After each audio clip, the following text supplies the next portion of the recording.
All right, let's kick off our deep dive. And we're looking at civil-military relations this time.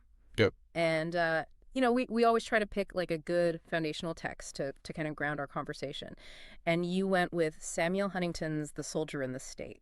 Yeah. So you've got, I see excerpts from the book itself, your own notes, and it looks like you've pulled some interesting images too. Yeah, it's The Soldier in the State. It's a classic. Yeah. Um and it's interesting because it was written way back in 1957, Oh, wow. Yeah. but it still has a lot to say about the relationship between military power and civilian authority, Okay. which is really what we mean when we talk about civil-military relations. So this isn't just some theoretical debate for academics to like argue about in their ivory towers, right? No, not at all. This relationship, like Yeah. it actually has real implications for all of us, Oh, absolutely. even if we're not, serving in the military or working in government. Absolutely. Civil-military relations, they impact everything. It's everything from national security to how decisions about war and peace are made. Right. It even influences a society's values and how power is distributed. Okay. Yeah, that makes a lot of sense. So going through your notes, it seems like Huntington had some pretty strong opinions about how this relationship should work, like the ideal scenario. Yeah, he did. He makes this distinction between objective civilian control and subjective civilian control of the military. Okay.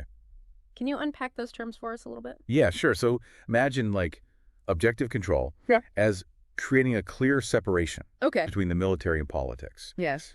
The focus there is on military professionalism. So developing expertise, Yeah. maintaining a distinct military culture, and making sure that the military is focused on its primary function, Okay, so which is defense. everyone's kind of staying in their lane. Exactly. Exactly. Okay. You want a highly trained and effective military, but one that's firmly under civilian oversight. Okay. Subjective control, on the other hand, is more about maximizing civilian power over the military. And that can sometimes lead to politicization, Okay. which can have some negative consequences. Interesting. Interesting. You've also got this image here of the Roman army. Yeah. How does that connect to these different types of control? Well, I think the Roman army is a fascinating case study. Okay. On one hand, it was incredibly powerful. Right. It played a key role in expanding and securing the empire. Yeah. But that very power also made it a potential threat to internal stability, especially when emperors were weak Okay. or there was political turmoil. So it's kind of a double-edged sword. Yeah. You need a strong military to protect you from external threats, Right. but it also creates this internal risk. Exactly. So Exactly. the emperors were always walking this tightrope, Yeah. trying to keep the army strong, but also under control. Right. And that tension between military power and civilian authority, it's something that all societies have to grapple with, even today. And in your notes, you highlighted some modern examples where countries are struggling to maintain that objective control. Right, right. Yeah, and it's unsettling to see instances where there's political interference in military appointments Yeah. or when the military is being used for domestic political purposes. Right. It feels like a slippery slope. It can be. It definitely can be. And those kinds of actions, they can undermine military professionalism, Yeah. erode public trust in the military, and ultimately weaken national security. But, of course, there are also plenty of examples of countries that are doing a good job Okay. of maintaining that balance, where civilian leaders respect military expertise, Right. but also hold the military accountable to democratic values. It sounds like a constant balancing act. It makes me think about another one of Huntington's ideas, the military as a profession, Yeah. almost like a society apart. And, to illustrate that you picked an image of a Spartan soldier, I did. which seems pretty fitting. Yeah. So Huntington argues that the military isn't just another job.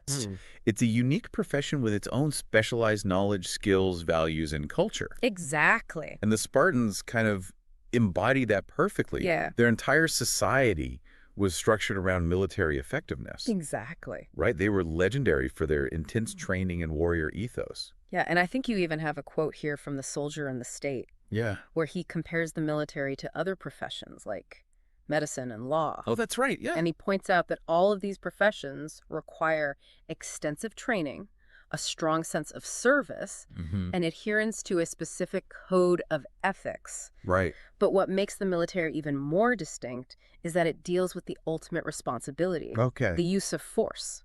And the Spartans definitely understood that. They were warriors first and citizens second. But that level of dedication to military life, Yeah. it had its downsides too, didn't it? Oh, yeah, definitely. Like Spartan society wasn't exactly known for its individual freedoms or Yeah. artistic expression. Yeah, not so much. So it kind of raises the question of whether Huntington's idea of the military as a society apart Yeah. is still relevant today. It's a good question. I mean, you've got some notes here where you're wrestling with this. I am. I think it's a really interesting question Yeah. because, think about it. Modern militaries are much more diverse than they used to be. Okay. Technology plays a huge role, and soldiers are way more integrated into civilian life than they were in the past. Right. But at the same time, the military's core mission, the willingness to use force that still requires a certain mindset and training that sets it apart. Yeah. So I think there's still aspects of military culture, the language, the customs, the way decisions are made Right. that are distinct from civilian society. Okay. So maybe it's less about being a society apart and more about recognizing that the military is a unique and vital profession within society. A profession that, like you said earlier, Yeah. needs to be carefully managed to ensure that it serves its purpose without undermining democratic values. Precisely. And that kind of leads us to another key challenge, Okay. which is finding the right balance between civilian control and military professionalism. Right. To illustrate that, you've included this image of a modern soldier, and I think it perfectly captures the complexity we're talking about, because think about it. Technology has transformed warfare. It has. We've got drones, cyber warfare, artificial intelligence. How do you even maintain civilian control over something that's constantly evolving and requires such specialized knowledge? It's a huge question, and it's one that's becoming increasingly urgent. So you need civilian leaders who understand these new domains of warfare, who can ask the right questions, Okay. and who can provide effective oversight. But you also need military leaders who are experts in their fields, Sure. who are comfortable with these new technologies, and who understand the importance of civilian control and democratic values. It sounds like the lines are blurring a bit, which makes that balance even harder to find. And to make things even more complicated, you pointed out that all of this is happening in a world with evolving threats. Right. Terrorism, hybrid warfare, the spread of misinformation. These are challenges that Huntington couldn't have even foreseen when he was writing in the 1950s. Absolutely. And, these new threats often don't fit neatly into traditional categories of warfare, Right. which can make it difficult to determine how and when to use military force. They raise ethical dilemmas that add another layer of complexity to the whole issue of civil-military relations. This is a lot to unpack, but I'm really starting to see why understanding these dynamics is so important for anyone who wants to make sense of the world today. I'm glad to hear that because, like we said at the beginning, this isn't just an academic debate. This has real implications for all of us. Okay, so we've talked about objective versus subjective control, the military as a distinct profession, and the challenges of finding the right balance in a world of evolving threats. Where do we go from here? What are some of the key takeaways that we should keep in mind as we continue this deep dive? Well, I think the first takeaway is that civil-military relations are dynamic Okay. and constantly evolving. Makes sense. What worked in the past might not work in the future. Yeah. And we need to be adaptable and willing to rethink our assumptions. Second, I think it's important to remember that there's no one-size-fits-all solution. Okay. The ideal balance between civilian control and military professionalism will vary depending on a country's history, Right. culture, and political system. So what works for one country might not work for another. Exactly. Got it. And finally, I think it's crucial to recognize that this is an ongoing conversation. Okay. We need to be constantly asking questions, challenging assumptions, and Yeah. debating the best way to manage this complex relationship. That sounds like a call to action. It is. And speaking of action, I've been thinking about something you mentioned earlier. The potential dangers of the military becoming too powerful. In intervening in politics, you know what Huntington called Praetorianism? Right. It seems like a pretty serious risk, especially in a democracy. It is a serious risk. Yeah. And it highlights why it's so important to have strong civilian institutions that can provide oversight and accountability for the military. Yeah. We need a system of checks and balances to ensure that no one branch of government, including the military, becomes too powerful. And we need citizens who are informed and engaged in these debates. Absolutely. Because ultimately, it's up to us to hold our leaders accountable and to ensure that the military remains a tool for protecting our freedoms, not a threat to them. Well said. I couldn't agree more. And I think that's a perfect segue to the next part of our conversation, Okay. where we'll delve deeper into some of the historical examples of Praetorianism and explore how this concept is playing out in the 21st century. That sounds good. This is getting really interesting. Yeah, it is. I'm intrigued. Yeah, me too. Okay, so we're about to dive into some historical examples of Praetorianism, where the military gets a little too big for its britches Yeah. and starts meddling in politics. I'm ready for some juicy historical drama. Well, you've come to the right place. History is full of cautionary tales Yeah. about what can happen when the balance between military power and civilian authority gets out of whack. Give us the highlights. Where should we start? Let's go back to ancient Rome, Okay. since we were just talking about their army. The Roman Republic, believe it or not, Yeah. actually had some pretty strong mechanisms in place to prevent Praetorianism. Okay. They had this system where military commands were divided and rotated frequently Okay. to prevent any one general from accumulating too much power. Smart move. They clearly knew how to learn from their mistakes. They did, but as the Republic expanded and faced more and more complex challenges, Yeah. things started to change. Yeah. Generals like Julius Caesar Oh, yeah. gained enormous popularity and influence through their military victories, which allowed them to challenge the authority of the Senate. And Caesar, well, let's just say he wasn't exactly known for his humility No, he was not. or his respect for civilian authority. Definitely not. His rise to power and the subsequent civil wars Yeah. marked a turning point. The Roman Republic gave way to the Roman Empire. Right. And with that shift, the military became increasingly intertwined with politics. Okay. The Praetorian Guard, Yeah. originally created to protect the emperor, Right. ultimately became a kingmaker, Oh, wow. wielding immense power, Yeah. and often deciding who would rule. So from protectors to power brokers. Exactly. That's a pretty dramatic shift. It is. And it seems like this whole idea of Praetorianism wasn't just a Roman problem, right? Right. We see similar patterns throughout history. Like in medieval Japan, the samurai class gradually gained more and more power, Okay. eventually establishing a military government known as the shogunate Right. that overshadowed the Okay. emperor. You even have some notes here about more recent examples like Latin America in the 20th century. Yes, many Latin American countries experienced periods of military rule during the Cold War, Okay. where generals seized power, often with the justification of restoring order or fighting communism. Right. And these military regimes, they frequently suppressed dissent, Yeah. violated human rights, and further destabilized the very societies they claimed to be saving. Wow. Those are some sobering examples. Yeah. It seems like there's a recurring theme here. Yeah. Whenever you have a weak civilian government, a powerful military, and some kind of crisis or perceived threat, Right. the conditions are ripe for Praetorianism to take root. That's a great observation. Yeah. And it highlights why it's so important for democracies to have robust civilian institutions, a clear legal framework for the use of military force, Okay. and a culture that values civilian control. Makes sense, but all of these examples that we've been talking about are from the past. Right. How does Praetorianism manifest itself in the 21st century? That's a great question, and it's one that scholars and policymakers are grappling with today. Yeah.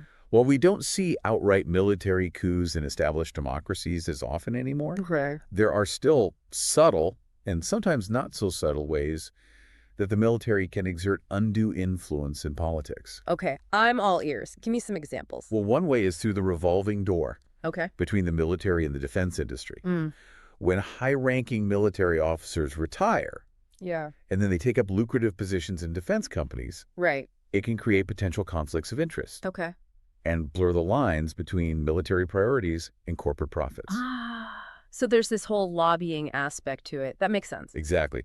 Another potential area of concern is the growing reliance on private military contractors. Okay. These are essentially private companies Okay. that provide military-related services. Like those security firms you see protecting embassies or operating in conflict zones. Exactly. Okay. And while there can be legitimate reasons for using contractors, Yeah. the increased privatization of military functions raises questions Yeah. about accountability and oversight. Right. Who's really in control Yeah. when private companies are carrying out tasks that were traditionally the domain of the military? That's a really interesting point. It seems like the lines are getting blurrier in so many ways. They are. And you've got some notes here about how the rise of technology and the changing nature of warfare are also adding new dimensions to this whole debate about Praetorianism. Absolutely. The growing importance of Cyber warfare, for example, creates a whole new set of challenges for civilian control. Okay. Cyber operations, they often require speed and secrecy, Right. which can make it difficult for civilian leaders to provide effective oversight Yeah. or to fully understand the risks and consequences of these operations. It's like a whole new battleground that most civilian leaders aren't equipped to navigate. Exactly. And then there's the issue of artificial intelligence and autonomous weapons systems Right. as these technologies become more sophisticated. Yeah. We're going to have to grapple with some really difficult questions about who makes decisions about the use of force, Okay. how much autonomy we're willing to give to machines, Right. and how we ensure that these weapons are used ethically and responsibly. It feels like we're entering a whole new era of warfare, It does. and the old rules might not apply anymore. Yeah, how do we even begin to think about civilian control in a world where algorithms are making life or death decisions on the battlefield? Hmm. It's a question that's going to require a lot of careful thought and debate. Yeah. We need to make sure that civilian leaders are educated about these new technologies, Okay. that they're involved in setting policies for their use, Right. and that there are clear lines of accountability for when things go wrong. Because things will go wrong. Right. Of course, no technology is perfect. Yeah. And that's why it's so important to have these conversations now. Right. Before these technologies become even more widespread and powerful, we need to be proactive, not reactive. So we've talked about the historical roots of Praetorianism. We have. How it's manifesting itself in the 21st century. Hmm. But what can we do about it? How can we ensure that the military remains a tool for good, a force for protecting our freedoms, Yeah. not a threat to them? Well, like we've been discussing, the first step is awareness. Okay. We need citizens who understand the importance of civilian control, Right. who are informed about the issues, Yeah. and who are willing to hold their leaders accountable. Education is key, and not just for citizens, Sure. but for military leaders as well, right? Absolutely. Yeah. Military education should emphasize the importance of democratic values, the rule of law, and the principle of civilian control. Okay. Officers need to understand their role in a democratic society and the importance of staying out of partisan politics. And it's not just about education. Right. We also need strong institutions, Brian. You're exactly right. Yeah. We need a robust system of checks and balances that ensures no single individual or institution, including the military, can accumulate too much power. Right. This includes things like legislative oversight, judicial review, Yeah. and a free and independent press that can hold those in power accountable. And a culture that values and respects civilian control. Yes. It can't just be something that's written down on paper. It has to be something that's ingrained in the fabric of society. I agree. We need to foster a climate where it's considered unacceptable for the military to overstep its bounds Yeah. or to interfere in the political process. It sounds like there's a lot of work to be done, but I'm feeling more hopeful after this conversation. At least we're starting to ask the right questions. I agree. The more we understand the challenges, Yeah. the better equipped we'll be to address them. And I think that's a good note to end on as we move into the final part of our deep dive. Well, we've covered a lot of ground in our deep dive into civil-military relations. We've explored Huntington's ideas, looked at historical examples of Praetorianism, and considered the challenges of maintaining the right balance in the 21st century. Yeah, we have. It's been pretty eye-opening, to be honest. It's a fascinating topic. And I think you've really driven that point home with all the examples we've discussed, Mhm. from ancient Rome to modern-day concerns about cyber warfare and AI. It's clear that this is something we need to be paying attention to, not just leaving it to the experts. It really is. I mean, this relationship between the military and civilian society, it impacts all of our lives. Absolutely. And you've mentioned the importance of education a few times now.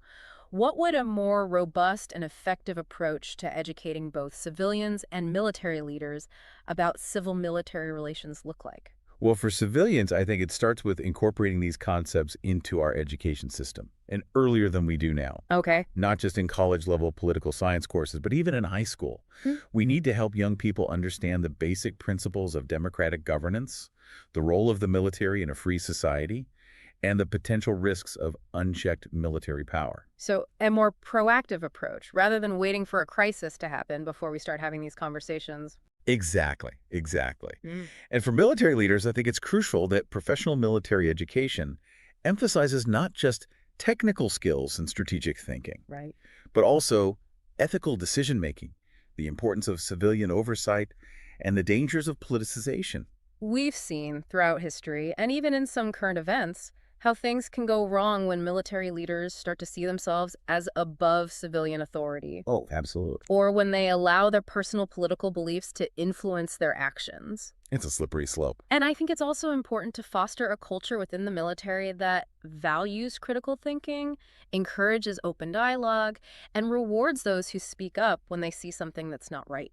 Couldn't agree more. So it's not just about blind obedience. Well, It's about having a strong moral compass and the courage to do the right thing, even when it's difficult. I think that's well said.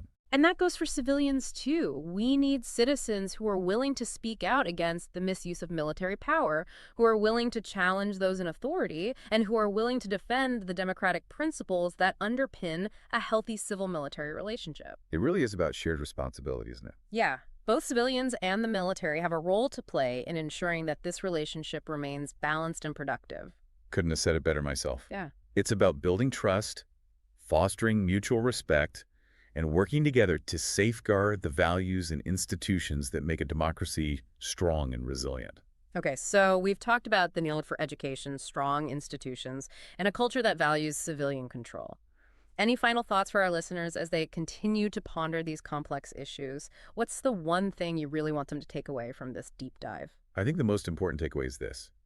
Civil-military relations are not something that we can afford to take for granted. Okay. They require constant attention, open dialogue, and a willingness to adapt to changing circumstances. And to remember that this isn't just some theoretical debate. Well, The way we manage this relationship has real-world consequences for our security, our freedoms, and the kind of society we want to live in. well said. So Mhm. stay informed, stay engaged, and don't be afraid to ask the tough questions. Great advice. And on that note, we'll wrap up this deep dive into the fascinating world of civil-military relations. Thanks for joining us. Welcome back, everyone. We're diving into some fascinating stuff today. Karl von Clausewitz, his book on war, using those excerpts he sent. Ah, Clausewitz. Yeah. Yeah, he's not just some, dusty old military theorist. Right, even though he was writing back in the early 1800s. Exactly. His work is, well, it's surprisingly relevant, I think, even today. Okay, so what are we focusing on? Like, what's the big thing with Clausewitz in this deep dive?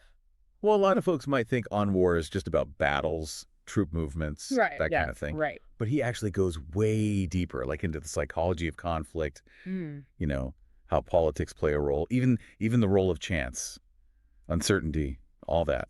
That's really interesting. I mean, when you think about it, those things are just as important today, right? I mean, especially uncertainty. It feels like that's everywhere. Oh, absolutely. The world Clausewitz was writing about, it was changing rapidly, a lot like our own world, actually.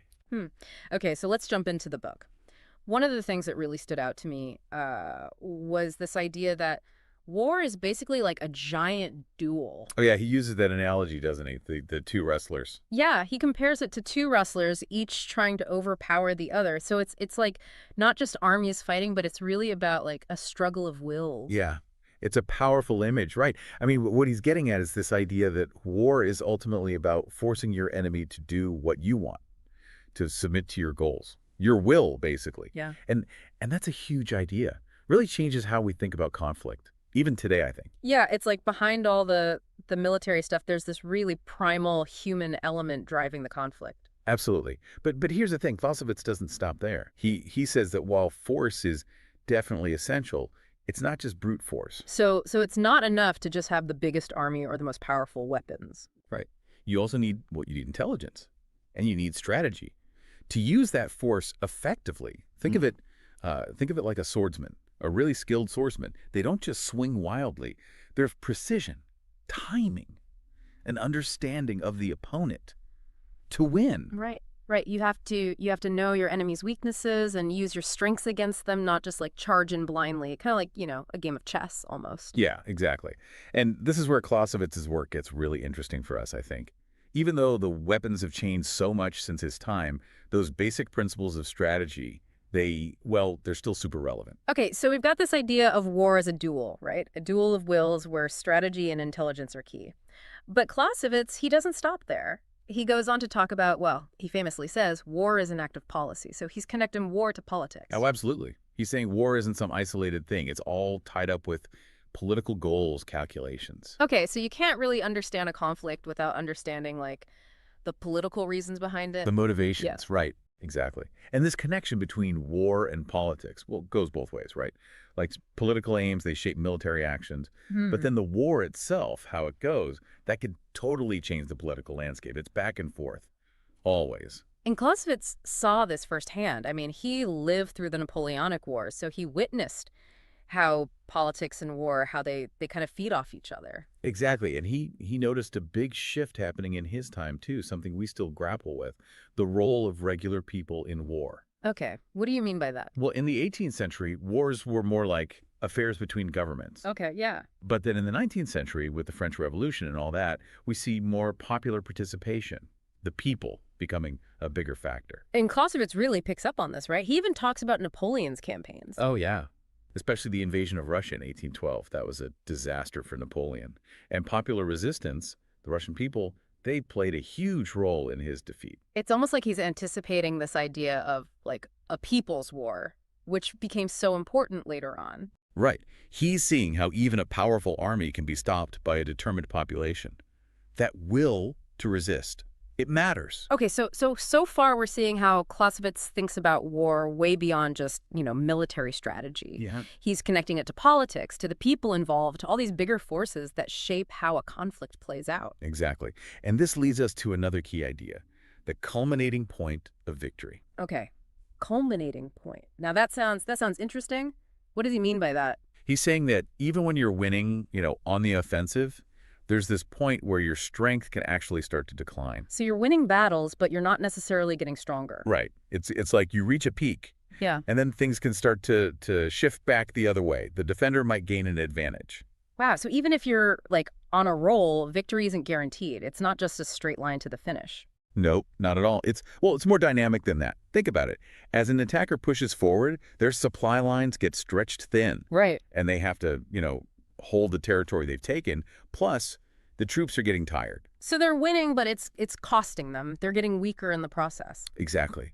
And at the same time, the defender, well, they might be able to, like, regroup, get support from the local people, Yeah. start to see the attacker's weaknesses where they're vulnerable. Ah, so the momentum can shift, even if the attacker seemed unstoppable at first. Yeah. And Clausewitz, he uses some great examples to illustrate this from the Napoleonic Wars. Oh, right, like Napoleon in Russia, that whole campaign in 1812. Exactly. I mean, Napoleon's March on Moscow, a classic example of this culminating point. Didn't he, like, lose most of his army because of, what was it, the weather?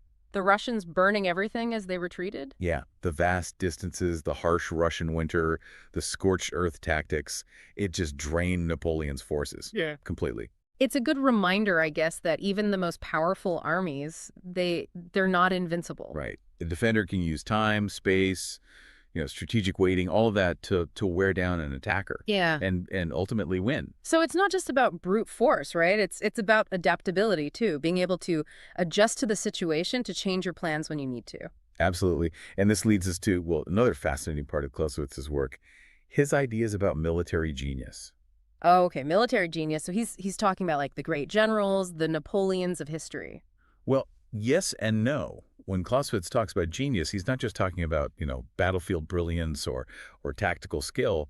It's more than that. It's this combination of intellect, courage, determination, and a deep understanding of all those factors we've been talking about, the psychology, the politics, the whole picture of war. So it's not just about, like, winning battles. It's about understanding the bigger context, the forces at play. Exactly.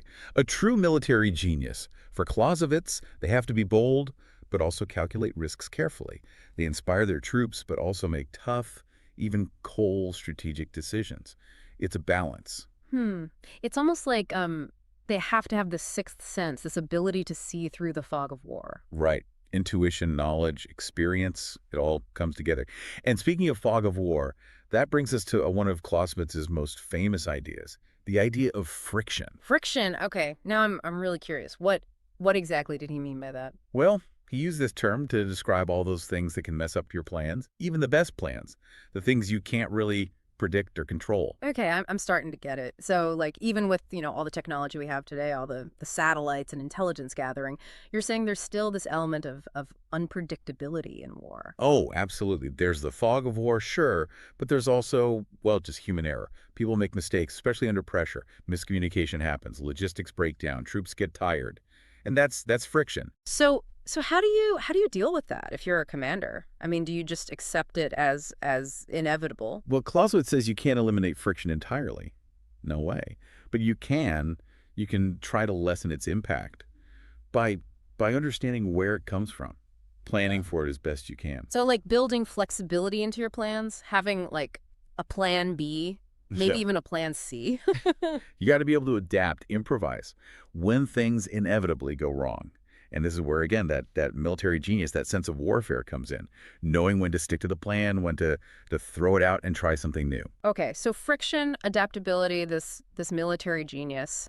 How do these ideas, how do they all fit together in Clausewitz's bigger picture of what war is? Well, remember, he sees war as this dynamic thing, back and forth between attack and defense, between what you want to achieve politically and what's actually happening on the battlefield, between the rational and, well, sometimes the irrational things humans do. Right, right. It's not just about like moving little soldiers around on a map. Exactly. It's messy, it's complicated, it's human. And Clausewitz, he's pushing us to think about war not as this thing with fixed rules, but as a process of constant change and adaptation. That's what makes him so relevant today, I think. The world is changing so fast, just like in Clausewitz's time. The nature of war is changing too. Technology, everything. Exactly. Think about cyber warfare, information warfare, terrorism. Clausewitz could never have imagined those things. But his ideas, they still help us make sense of them. Because at the core, it's still about strategy. It's about adapting. And it's about understanding human behavior. Wow. So even in this age of, drones and AI, this 19th century Prussian general, his ideas can still help us. Oh, yeah, big time. And that's why he's still studied. Okay, now getting a bit more specific, Clausewitz also dives deep into the ideas of tactics and strategy. You might be wondering, how are they different? How do they work together? Yeah, those terms, people use them all the time. But I feel like with Clausewitz, he probably had a very specific way of defining them. Oh, he definitely did. For him, tactics, they're about winning individual battles, engagements.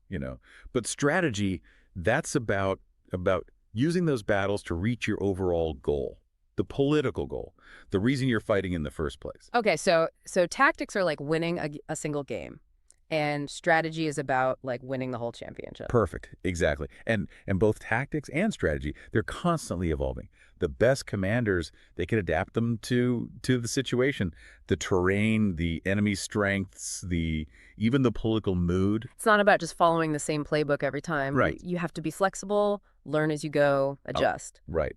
And Clausewitz, he really pushes back against this idea that war is like some kind of science with fixed formulas. So he's saying theory is important, but it can only take you so far. You have to be able to like think on your feet. Exactly. There's always friction. There's always human error. Unexpected things happen. You have to be ready for that. That's why he says study military history is so important. Ah, okay. So you learn by looking at past campaigns, seeing how other commanders handled those same challenges. Yeah. It's not about memorizing dates and battles. It's about, well, extracting the core lessons. What worked, what didn't, the patterns of how humans behave in war. Right, right. The timeless principles. Exactly. Yeah. And he was, really critical of theorists who tried to make war sound simple, to reduce it to just formulas. He thought they were missing the human element, how messy it really is. Exactly. Every conflict is different, unique. For him, military genius is all about being able to see those nuances, adapt, learn from your mistakes. And that comes back to friction again, right? You can study all you want, but in the end, you have to be able to deal with those unexpected things, the things you can't plan for. Absolutely. And that's a big part of why Clausewitz is still so relevant, even in our modern world. The technologies change, the tactics change, but the core challenges, they're the same. Leadership, strategy, understanding human nature, those things are always part of conflict. Okay, so we've covered a lot of ground. We've talked about how Clausewitz sees war as this duel of wills, how it's tied to politics, to the people involved, how important strategy is, adaptability, learning from history. What else? What else is important for our listeners to know? What other key insights did Clausewitz have? Well, one thing that's often overlooked is his ideas about defense. It's not what you might think. Okay, so most people, when they think about defense, they think about just, holding your ground, Right. resisting an attack. Right. But Clausewitz, he says defense is more than that. It's active. It's about using your resources in a smart way, choosing your battles, waiting for the right moment to strike back. So it's not just about being passive. You're saying there's like a strategy to defense too. Absolutely. Clausewitz argues that a good defense, it can be more effective than a poorly planned attack. He compares it to a spring. You compress it, it builds up energy, then boom. So the defender is kind of like storing up energy, Yeah. waiting for the attacker to overextend themselves. Exactly. And then bam, counterattack. He points out there are, lots of ways to have a good defense. Terrain, fortifications, Yeah. deception. Like those classic examples, the Swiss defending in the mountains, or the Vietnamese using guerrilla tactics. Perfect examples. Yeah. What Clausewitz is saying is, even if your army is smaller or they don't have the best equipment, you can still win. Mhm. If you have the will, the determination, if you use your brain and exploit the attacker's weaknesses. Okay, so defense, it's not just about absorbing blows. It's about knowing when and where to hit back. Right. And that ties back to the culminating point we were talking about. The attacker, eventually, they reach their limit. A good defender, they can sense that moment Mm-hmm. and turn the tables. That reminds me of, well, the American Revolution. The Continental Army, they were outmatched in a lot of ways, but they kept fighting, wore the British down, and eventually won their independence. Yeah, great example. Both sides, attacker and defender, they have to understand this back and forth, constantly assess, adapt their strategies. It's dynamic. Okay, so much to think about. We've talked tactics, strategy, defense, how it all connects back to Clausewitz's big ideas about war. What else? What haven't we touched on yet? Well, we can't forget the political side of things. Clausewitz, he was adamant that war and politics they're inseparable. He said, and this is one of his most famous lines, war is a continuation of political intercourse with the addition of other means. So he's saying it's just another tool that countries use to get what they want, politically. Exactly. He really criticized those theorists who tried to, separate war from politics. Like Yeah. this pure military thing. He said, if you ignore the political side, you're going to have a bad time. Okay. So to understand any war, you have to understand what each side is trying to achieve politically, what their goals are. Absolutely. And he even said that war should always be subordinate to those political goals. Like the military, they shouldn't be calling the shots. They should be following the political leadership's lead. Makes sense. Otherwise, the war just becomes about, winning for the sake of winning and not about achieving some larger goal. Exactly. He was really big on civilian control of the military. The politicians set the goals. The military carries them out. That was his view. Clear chain of command. Okay, so building on this idea of war and politics, Clausewitz, he talks about limited war and absolute war. What's the difference there? Right. Absolute war, that's like this theoretical idea of a conflict where both sides are just all in, total commitment to destroying each other. No limits. Sounds terrifying. Yeah, no holds barred. But Clausewitz knew that most wars, they're not like that. They're limited in some way. So there are boundaries, even in war. Yeah, it could be political reasons. Yeah. Or maybe the countries just don't have the resources for a total war. Or, Yeah. there's the fear of things escalating out of control. Right, during the Cold War, there was always that fear of nuclear war. So even though the U.S. and the Soviet Union were rivals, they never directly fought. Exactly. And Clausewitz, he's saying, look, to understand war, you got to understand those limits, those boundaries. Yeah. Because they shape how the war is fought, how intense it gets. That makes sense. Okay, so we've got limited war versus absolute war, this idea that politics is always shaping things. Anything else about Clausewitz's ideas on war and politics? Well, he has some really interesting thoughts about how wars end. Yeah. It's not just about, winning on the battlefield. It's about what comes after the peace. Right, because a bad peace can just lead to another war, right? Exactly. Clausewitz, he says a lot of factors determine how a war ends, what each side wanted to achieve politically, how strong their armies were, how tired they are of fighting, all of that. Like World War I, the Treaty of Versailles, it punished Germany really harshly. And, well, a lot of people think that helped lead to World War II. Yeah, a lot of historians say that. And Clausewitz, he would say, I told you so. He didn't like the idea of punishing the loser too much. He thought it just made things unstable, led to more resentment, more conflict down the road. So a lasting peace, a good peace, it's not just about, crushing your enemy. Right. It's about finding a balance, recognizing that everyone has interests, Right. and being willing to, to move on, even if it's hard. It's about building a peace that will actually last. Okay, so we've talked about the end of war, the importance of a just peace. Anything else from Clausewitz before we wrap things up? Well, remember how we talked about war as a duel of wills, a clash of, well, of human determination. We should talk more about the psychological side of warfare.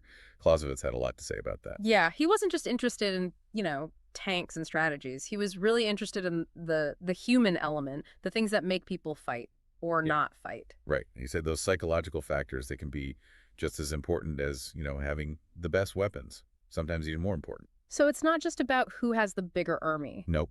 It's about things like morale, courage, discipline, being able to handle hardship, being able to face fear, all that. Like the Spartans at Thermopylae, they were totally outnumbered, but they fought like crazy. Their morale was incredible. Yeah. Classic example. Clausewitz said an army with high morale, even if they're outmatched, they can still win. But an army with low morale, they can fall apart, even if they have all the best weapons. So understanding how your troops are feeling and how the enemy's troops are feeling, that's really important. Oh, crucial. And Clausewitz talked about all the things that can affect morale. The leader's personality, whether the soldiers believe in what they're fighting for, even just the experience of winning or losing. He even said that the fear of losing can make an army fight harder. Yeah. It's fascinating. It all comes back to that idea that war is, at its heart, a clash of wills, a test of human determination. Okay, so Clausewitz, he knew that psychology was a big part of war, but did he have any advice on how to actually manage those psychological factors, like how to boost your troops' morale or break the enemy's will? He did. And this is where, you guessed it, friction comes back in. Remember, friction. It's all those unpredictable things, those intangible things that can mess up your plans. Right. The fog of war, miscommunication, all that. Yeah. And Clausewitz said those things, they can really affect morale. Big time. If a commander doesn't plan for friction, their soldiers can get demoralized. Yeah. Plans fall apart. The whole campaign can go south. So even if you have a brilliant strategy on paper, if you don't manage the human element, the psychological stuff, it can all fall apart. Exactly. And this is where, that Clausewitzian genius comes in. Yeah. A really great commander, they understand how friction works. They anticipate it, adapt to it. They know how to keep morale up, even when things are really tough. Like George Washington. He managed to keep the Continental Army going through some really, really hard times. He must have been a master of managing morale. Oh, yeah, for sure. Washington, he understood that side of things, the human side. Yeah. That was a big part of his success, just as important as his military skills. Okay, so we've talked about friction, how it affects morale, how a good commander can deal with it. What other things about friction should we mention? What else is important for our listeners to know? Well, one thing to remember is that Clausewitz saw friction as just a part of war. It's always there. You can't get rid of it completely, but you can try to minimize it by planning carefully, communicating well, building flexibility into your operations, basically creating a culture where people can adapt. So it's about accepting that things will go wrong, but being prepared to handle it. Exactly. And that's where training, discipline, and experience come in. A well-trained army, led by commanders who have, been there before, they're going to be much better at handling the inevitable challenges. It's like that saying, the more you sweat in peace, the less you bleed in war. You got to be ready for the chaos, the friction. Exactly. And that means more than just physical training. It's about building mental resilience, adaptability. So you're saying a good army, they're not just robots following orders. They need to be able to think for themselves, solve problems. Absolutely. You want soldiers who can make decisions on the fly, be creative, figure things out even when the plan goes out the window. Okay, that makes sense. So friction, it can affect morale. What other ways can it impact a war? Well, it can really mess with a commander's decision-making. Yeah. I mean, Clausewitz, he said friction makes it almost impossible to execute a plan perfectly because there's always missing information, unexpected delays, communication problems, the fog of war. So even if you have a brilliant plan, actually putting it into action, that's the hard part. Yep. And this is where Clausewitz's ideas about making decisions under pressure, they become really important. He said a good commander, they have to be able to decide quickly, even when they don't have all the facts. So you got to be okay with not knowing everything. Trust your gut. Be willing to take risks. Exactly. And that's where experience, good judgment, that sense of warfare, they all come into play. A good commander, they can often, like, sense the right move even when things are unclear. And they're not afraid to act, Yeah. even if it means changing the plan. It's like that quote from Eisenhower, plans are worthless, but planning is everything. Oh, yeah, good one. It's the process of thinking things through, beforehand that really prepares you for those moments when you have to make a decision fast. Okay, so friction, it can mess with morale, it can mess with decision making. What other big effects can it have? Think about how friction can affect, like, the whole course of a war, the back and forth between attack and defense. Sometimes it creates, well, surprising opportunities or leads to big changes in who's winning. So it's not just about individual battles. Friction can actually change who wins the whole war. Absolutely. It can slow an attack down, Mhm. disrupt supplies, make troops tired, hurt their morale, and it gives the defender a chance to, recover, get Mm. stronger, find the attacker's weak spots. So even the strongest attack can kind of get bogged down by friction, lose its momentum. Exactly. And again, this brings us back to the culminating point of victory. Even a successful attacker, they will eventually hit a wall. And a smart defender can use that to their advantage. It's like the Vietnam War. The US had all the firepower, but they got stuck in this long drawn out conflict. They couldn't adapt to the terrain, they couldn't win over the local population. Friction just ground them down. Perfect example. Friction, it can be the deciding factor, even when one side seems to have all the advantages. Okay, so understanding friction, being ready for it, that's essential for any commander who wants to win. Oh, yeah. And that's why, again, studying military history is so important. Looking at how friction played out in the past, what worked, what didn't. Learning from the mistakes of the generals who came before. Exactly. But it's also about, recognizing those timeless principles of war, the things that are always true, no matter what the technology is. Okay, so we've talked about friction, but Clausewitz, he also talks about different types of military objectives, right? Different things you're trying to achieve in a war. He does. And he says, look, if you don't understand those objectives and how they connect to the political reasons for the war, you're going to have a bad strategy. So it's not just about winning battles. It's about like having a purpose behind those battles. Exactly. And Clausewitz, he starts with the most basic objective, destroying the enemy's army. Okay, that seems pretty straightforward. Wipe out their army, you win. Well, sometimes. Sometimes that's all it takes. Yeah. But Clausewitz says sometimes that's not necessary or even a good idea. Wait, what? So there are other ways to win, other things you can aim for. Yeah. And this is where he introduces this idea of the center of gravity. Hmm. It's like the enemy's most important source of strength, the thing that holds their whole war effort together. Okay, so instead of destroying their whole army, you find that one key element and you target that. Exactly. And that center of gravity, it can be different things. They're a capital city, their main army, key allies, economic resources, even the will of their people to keep fighting. It depends. It's like in chess. You're not just trying to capture any old piece, you're going after the king. Exactly. Great analogy. And just like in chess, that center of gravity, it can move. It can change during the war. And you have to be like constantly reassessing, looking for new opportunities. Right, being adaptable. And that's a big part of how Clausewitz thought about strategy. Okay, so we've talked about different objectives in war, the idea of the center of gravity, the importance of thinking strategically. Anything else before we wrap up our deep dive into Clausewitz? Well, we should talk about how wars end. It's not just about winning on the battlefield, it's about what comes after. The peace. Yeah, because a bad peace can just lead to another war, right? Exactly. Clausewitz says the way a war ends, it depends on a lot of things. What each side was fighting for, how strong their armies are, how tired everyone is of fighting, all that. Like World War I. The Treaty of Versailles was really harsh on Germany. Yeah. And a lot of people say that's part of why World War II happened. Right. Clausewitz, he would say that was a mistake. Mm. He didn't like punishing the loser too much. Thought it would just lead to more problems down the road. So for him, a lasting peace, it's not about crushing the enemy. It's about... It's about finding a balance. Yeah. Recognizing that everyone has interests and being willing to, move on, even if it's tough. It's about building a peace that will actually last. Okay, so we've talked about the end of war, but making a peace that will stick. Anything else from Clausewitz that we should cover? Well, we've talked about war as a duel of wills, and we should talk more about the the psychology of war. Clausewitz had a lot to say about that. Yeah, he was interested in, the human side of things, not just armies and strategies. Right. He said those psychological factors are really important. Just as important as having the best weapons. Maybe even more important. So it's not just about who has the bigger army. Nope.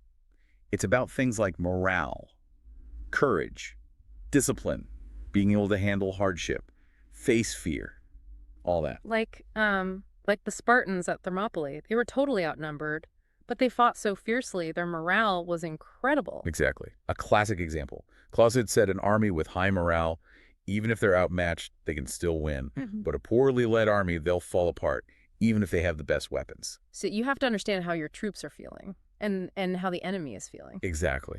Clausewitz talked about all the things that can affect morale, the leader's personality, whether soldiers believe in what they're fighting for, winning and losing. He even said that the fear of losing, that can make an army fight even harder. Yeah, interesting, right. It comes back to that idea that war is really this clash of wills, a test of how determined each side is. Okay, so Clausewitz understood that psychology was a big part of war. But did he have any advice about how to manage those psychological factors, like how to keep your troops' morale up or how to break the enemy's will? Oh yeah, he did. And this is where, you guessed it, friction comes back in. Remember, friction is all those unpredictable things, the things that can mess up your plans. Right. Fog of war, bad communication, all that. Yep. And he said those things can really damage morale. If you're a commander and you don't account for friction, your soldiers can get demoralized. Plans fall apart. It can be a disaster. So even if you have a brilliant strategy, if you don't pay attention to the human side of things, the psychology, it can all fall apart. Exactly. And that's where a great commander comes in, someone who understands how friction works. They can anticipate it, adapt to it. They know how to keep morale up, even when things are really tough. Like George Washington, he kept the Continental Army together through some incredibly hard times. He must have been a master at managing morale. Yeah, he understood that side of things, the human side. That was a big part of his success, just as important as his military skills. Okay, so we've covered friction, how it affects morale, how a good commander can handle it. What else about friction should we talk about? Well, remember, Clausewitz said that friction is just part of war. It's always there. You can't get rid of it completely, but you can minimize it. By planning carefully, communicating well, building flexibility into your operations, basically create a culture where people can adapt. So you're saying you have to accept that things will go wrong, but be prepared for it. Exactly. And that's where training, discipline, experience, all of that comes in. Right. A well-trained army, led by commanders who've seen it all, they're going to be much better at dealing with the problems that always come up. It's like that saying, the more you sweat in peace, the less you bleed in war. You have to be ready for the chaos, the friction. Exactly. It means more than just physical training. It's about building mental resilience. You're saying that soldiers shouldn't just be robots following orders. They need to be able to think for themselves. Absolutely. You want soldiers who can make decisions on the fly, be creative, figure things out when the plan falls apart. That makes sense. So friction affects morale. What else does it affect? Well, think about how friction can mess with the commander's decision-making. Clausewitz said that friction makes it almost impossible to execute a plan perfectly in war. You're always dealing with imperfect information, unexpected delays, communication problems, fog of war. So even if you have a great plan, actually carrying it out is really hard. Yep. And this is where Clausewitz's ideas about decision-making under pressure come in. A good commander needs to decide quickly, even when they don't have all the information they need. Be okay with not knowing everything. Trust your gut. Right. That's where experience and good judgment come in, and that sense of warfare we talked about. A good commander can often sense the right course of action, even when things are unclear. And they're not afraid to act, even if it means changing the plan. There's that great quote from Eisenhower, plans are worthless, but planning is everything. Oh, that's a good one. It's the process of thinking things through beforehand that prepares you to make good decisions when you need to act fast. Okay, so we've talked about friction. How it affects morale and decision-making, how a good commander can try to manage it. What else about friction? Anything else our listeners should know? Yeah, I'm still thinking about how, it can change the course of a whole war, create opportunities for one side or the other, like you were saying earlier. Right, friction. It can slow down an attacker, disrupt their supply lines, exhaust the troops, even hurt morale. And that gives the defender time to regroup, get stronger, figure out how to exploit the attacker's weaknesses. So it can really turn the tide, even if one side seemed to have the upper hand at first. Exactly. And that's where Clausewitz's idea of the culminating point of victory is so important. Remember, even a successful attacker, they're going to hit a point where they just can't keep pushing forward. And a good defender, they can recognize that moment and use it to their advantage. It makes me think of, well, think of the Vietnam War. The U.S. military had all the firepower, all the technology, but they ended up stuck in this long, drawn-out conflict. Yeah, great example. They couldn't adapt to the terrain. They had trouble winning over the local population. Friction wore them down. So sometimes friction can be the deciding factor in a war, even if one side seems to have all the advantages on paper. Exactly. And that's why Clausewitz put so much emphasis on studying military history. By looking at past campaigns, commanders can learn how friction has played out in different situations, how different leaders have dealt with it, what worked, what didn't. So you learn from the mistakes of others, but you also learn those timeless principles, the things that are always true about war, no matter the technology involved. Right. And that brings us to something else Clausewitz talked about, the different types of military objectives in war, the different things you're trying to achieve. He said it's crucial to understand these objectives and how they relate to the bigger political goals of the conflict. If you want a good strategy, you got to get this part right. Okay, so it's not just about winning battles, it's about winning the right battles, right? The ones that actually help you achieve your political goals. Exactly. Clausewitz starts with the most basic objective, destroying the enemy's army. Okay, that seems pretty straightforward. You destroy their army, you win the war. Well, in theory, yes. Sometimes that's how it works. But Clausewitz points out that destroying the enemy's army isn't always necessary, or even the best idea. So there are other ways to win a war, other things you can try to accomplish, besides just wiping out the other army. Yeah, and this is where he talks about the center of gravity. This term, it describes the enemy's most critical source of strength, the thing that holds their whole war effort together, the linchpin. Okay, so instead of trying to destroy their entire army, you try to find that one key element, that center of gravity, Yeah. and you take that out. You got it. And that center of gravity, it could be different things depending on the situation. Could be their capital city, their main army, of course, key allies, economic resources, could even be the will of their people to fight. So it's about thinking strategically, looking beyond just the immediate battles, and trying to find the enemy's weak spot. Exactly. A smart commander will focus on attacking the enemy's center of gravity instead of getting bogged down in battles that don't really matter in the long run. It's kind of like a game of chess, where you're not just trying to capture any old piece, you want the king. Perfect analogy. And just like in chess, the center of gravity can change as the war goes on. A good commander needs to keep reassessing, adapt their strategy as needed. Okay, so lots to think about here. Different objectives, the idea of the center of gravity, strategic thinking. Anything else we need to cover before we wrap up our deep dive into Clausewitz? Well, we should definitely talk about how wars end.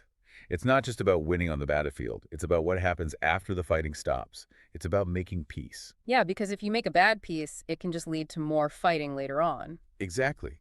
And Clausewitz, he said the way a war ends depends on several things. The political goals of each side, how strong their armies were, how tired they are of fighting, all of it. World War I is a good example of how not to end a war. The Treaty of Versailles was really harsh on Germany, and a lot of historians think that's part of why World War II happened. Exactly. Clausewitz would have agreed with them. He didn't like punishing the loser too harshly. He thought it just caused more problems down the line. So a lasting peace, it's not about crushing your enemy. Nope. It's about finding a balance, recognizing that everyone has interests, and being willing to move forward together, even if it's difficult. It's about building a peace that will last. Well, we've covered so much ground today. Clausewitz's ideas about the nature of war, the relationship between war and politics, the importance of strategy, the concept of friction. It's a lot to process. What do you think are the most important takeaways for our listeners? Well, I think the biggest one is that Clausewitz challenges us to think about war in a much deeper, more nuanced way. It's not just about good guys versus bad guys or heroes and villains. It's about understanding the complex factors that drive conflict, the human element. It's about seeing war as this dynamic struggle where things are always changing, where the fog of war, those psychological factors, they're always playing a role. Right. And the second big takeaway is that even though Clausewitz was writing almost 200 years ago, his ideas are still relevant today. His principles of strategy, adaptability, understanding human behavior, learning from history, they're all still incredibly valuable. Whether you're talking about military conflicts or even just everyday life, negotiations, disagreements, understanding those Clausewitzian principles can really help you. Absolutely. And finally, I think Clausewitz's work is a call to action. He's saying, don't just sit back and accept the chaos and uncertainty of war. Study it, understand it, and find ways to manage its destructive potential. So it's not enough to just read on war. It's about taking those insights and using them to make the world a better place. Exactly. Well, I think we've reached the culminating point of our own deep dive into the mind of Karl von Clausewitz. We hope you found it as fascinating as we did. We encourage you to keep exploring Clausewitz's work and see how his ideas can help you make sense of the world. As Clausewitz himself said, the study of war is meant to educate the mind, not to teach recipes. That's something to think about. Thanks for joining us for another deep dive. We'll see you next time. Welcome to another deep dive. This time, we're taking a close look at the world of Philippine defense and geopolitics. A fascinating area for sure. I think so too.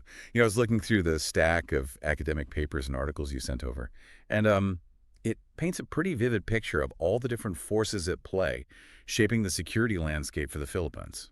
It really is a complex web, especially given the Philippines' unique geography.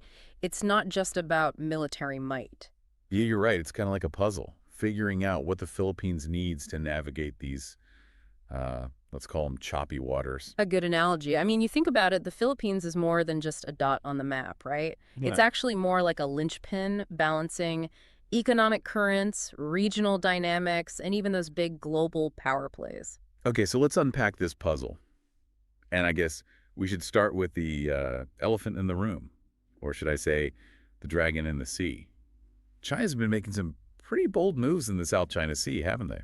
Absolutely. Their 9-line claim, which basically covers almost the entire South China Sea, well, that sets the stage. It's huge. It is, and it overlaps with claims from several countries, including the Philippines, of course, and it's fueled a lot of tension. And it's not just talk, right? They've been building artificial islands, even setting up military outposts on disputed reefs. What's the strategy there? Well, it's about control, projecting power, and securing access to resources. Think of Wow. it this way. Those outposts give China a forward presence, right? Yeah. Which strengthens their claim to the area and all the resources there. Speaking of claims, this brings us to the Philippines' response. And there's this term that keeps popping up. Minimum credible defense posture. Right. What does that actually mean in practice? So think of it as a carefully calculated balancing act. The Philippines can't match China's military spending dollar for dollar, so they're focusing on making any kind of aggression too costly. Oh, I see. Investing in capabilities that make it really difficult for China to achieve a quick and decisive victory. So instead of going toe-to-toe, they're making it more like stepping into a beehive. Interesting analogy. What are some examples of this strategy in action? Well, they've acquired 2 reconditioned U.S. Coast Guard cutters, for example, to boost maritime security. Okay. Plus, there's the planned purchase of 12 F-A-50 fighter jets from South Korea. So they're diversifying their suppliers too. Interesting. It's a smart move. These acquisitions send a very clear message. The Philippines is serious about defending its interests. It's like they're saying, we might be small, but we're not backing down. Right. But even with these moves, I mean, the Philippines still has a limited defense budget. Of course. So that's where their relationships with other countries come into play, right? Exactly. The U.S. pivot to the Asia-Pacific, increasing their military presence in the region, has been a major development. Yeah. And the Enhanced Defense Cooperation Agreement between the U.S. and the Philippines, that's a key part of that. It allows for greater U.S. military access to Philippine bases. So it's like the U.S. is that friend who always has your back, even if they sometimes overstay their welcome. Haha, yeah, I guess you could say that. But it's not just the U.S. The Philippines is also strengthening ties with Japan and India, both of which are increasingly concerned about China's actions in the region. It's like they're building their own posse to stand up to the bully. Tell me more about these new friends. Well, Japan, for example, has really emerged as a significant security provider. They've agreed to transfer patrol boats to the Philippines, and they're increasing joint military exercises. I see. And India's Act East policy is leading to a growing military presence in Southeast Asia. Interesting. It seems like the Philippines is playing a pretty delicate balancing act here. maintaining their traditional alliance with the U.S. while also forging these new partnerships. They are. It's a tightrope walk, trying to deter China without provoking them while also securing their own interests. That's a tough position to be in. It is a high-stakes game, Yeah. and they're playing it strategically. Okay, so we've got China flexing its muscles, the Philippines beefing up its defenses, and the U.S. and other countries watching closely. Where does ASEAN fit into all of this? ASEAN's a fascinating case. It's a regional grouping that includes most of the countries in Southeast Asia, including the Philippines, of course. They've been trying to play a mediating role in the South China Sea disputes, working towards a code of conduct. Right. But it's been a really slow and frustrating process. Oh, I bet. China's been dragging its feet, reluctant to agree to anything binding. And there are divisions within ASEAN itself. Some countries are more willing to appease China than others. So ASEAN is like the well-meaning mediator who keeps getting ignored by the parties involved. You could say that. And while they try to keep the peace, the Philippines has to deal with this pressure cooker of a situation. On top of all that, they have their own internal security issues to contend with. Let's talk about those. Well, one of the biggest is the ongoing conflict in Mindanao, Mindanao, right? the southernmost major island in the Philippines. This conflict has deep historical roots, stemming from grievances and a sense of marginalization among the Muslim population there. It's been going on for decades, right? Has there been any progress towards peace? There have been some steps forward. A peace agreement was reached with the Moro Islamic Liberation Front, or MILF, the largest separatist group. Okay. But the situation is still fragile. There are other armed groups operating in the area, some even pledging allegiance to ISIS. So it's like they're trying to put out one fire while another keeps flaring up? Exactly. And this conflict has serious consequences. It diverts resources away from economic development and creates this instability that criminal groups and terrorists can exploit. And speaking of criminal groups, the Philippines also has to deal with a growing transnational crime problem, right?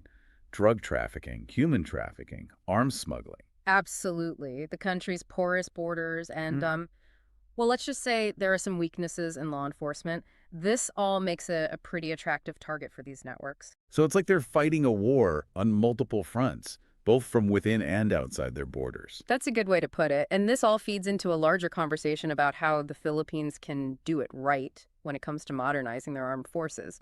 But maybe we should save that for after a short break. Sounds good to me. We'll be right back. Welcome back. Let's shift our focus now to a pivotal event. Something that really shook things up in the South China Sea, the Scarborough Shoal standoff back in 2012. Yeah, this one felt like a David and Goliath story in the making. You've got a small nation like the Philippines facing off against, well, a giant like China. Set the scene for us. What exactly happened? Okay, so picture this. Scarborough Shoal. It's this cluster of reefs and rocks just 120 nautical miles west of the Philippine island of Luzon. It's been a traditional fishing ground for Filipino fishermen for centuries. Right. But China claims it too. So we've got a prime piece of real estate in a very contested neighborhood. What sparked the standoff? Well, in April of 2012, Philippine authorities tried to arrest some Chinese fishermen who were allegedly fishing illegally in the area. Okay. China responded by sending a whole flotilla of surveillance vessels and fishing boats. Wow, a flotilla. It sounds like a tense game of chicken played out on the high seas. What was the outcome? It was a standoff for weeks. Neither side wanted to back down, and it really became a powder keg. Ultimately, the Philippines withdrew its vessels, but China, well, they remained and took control of the shoal. That must have been a tough pill to swallow for the Philippines. What were the long-term repercussions of this standoff? It was a watershed moment. I think that's the best way to describe it. It was a stark demonstration of China's resolve, their willingness to assert those claims, even if it meant using, force. For the Philippines, it was a wake-up call. It highlighted the limitations of their ability to defend their own waters. Yeah, like getting your lunch money stolen and realizing you need to learn some self-defense. Exactly. The standoff really had a profound impact on public opinion in the Philippines. Anti-China sentiment surged. There were calls for stronger defense capabilities. So it was a wake-up call, forcing the Philippines to confront the reality of a more assertive China. How did they respond? They knew they needed a new playbook, one that focused on deterring China, strengthening alliances, and finding more creative ways to protect their interests. And that brings us back to that minimum credible defense posture we discussed earlier. It sounds like the Scarborough Shoal standoff was a catalyst for putting this strategy into action. I think that's right. You could say it was the moment the Philippines decided to trade in their slingshot for something with a bit more firepower. And a key part of that firepower comes from their long-standing alliance with the United States. Tell us more about that relationship and how it plays into the Philippines' defense strategy. Well, the U.S.-Philippines alliance has deep roots, going all the way back to the Mutual Defense Treaty of 1951. The U.S. has been a major security partner, providing military assistance, intelligence sharing, and participating in joint training exercises. So it's like a trusty old shield that the Philippines can rely on. Yeah, in many ways, yes. But like any relationship, it's had its ups and downs. Right. We talked earlier about President Duterte's pivot towards China. How did that affect the alliance? Duterte really downplayed the importance of the U.S., even threatened to scrap the treaty altogether. He saw closer ties with China as a way to, secure economic benefits, reduce reliance on the U.S. It sounds like he was playing a risky game trying to balance between these two giants. It was definitely a gamble, and it definitely raised eyebrows in Washington. But since Duterte left office, there's been a course correction. The current administration has reaffirmed the value of the U.S. alliance and is working to deepen those defense ties. So the pendulum is swinging back towards the U.S. What does that mean in practical terms? Well, more joint military exercises, increased intelligence sharing, and potentially even greater U.S. military access to Philippine bases. So the U.S. is back in the game, but the Philippines isn't putting all its eggs in one basket, right? They're also strengthening ties with other countries in the region. That's right. Japan and Australia have emerged as key partners, sharing similar concerns about China's ambitions and a commitment to a rules-based order in the region. It's like building a network of friends, each with their own strengths and connections. And then, of course, there's ASEAN, ASEAN, okay. the Association of Southeast Asian Nations, which the Philippines is very actively engaged with. But we talked earlier about how ASEAN is struggling to find a unified voice on this South China Sea issue. How does that impact the Philippines' efforts? It's definitely a frustration for the Philippines. They've been pushing for a stronger ASEAN response to China's assertiveness, but it's been a bit like herding cats. Because some countries are more willing to accommodate China than others, right? Yeah, that's a big part of it.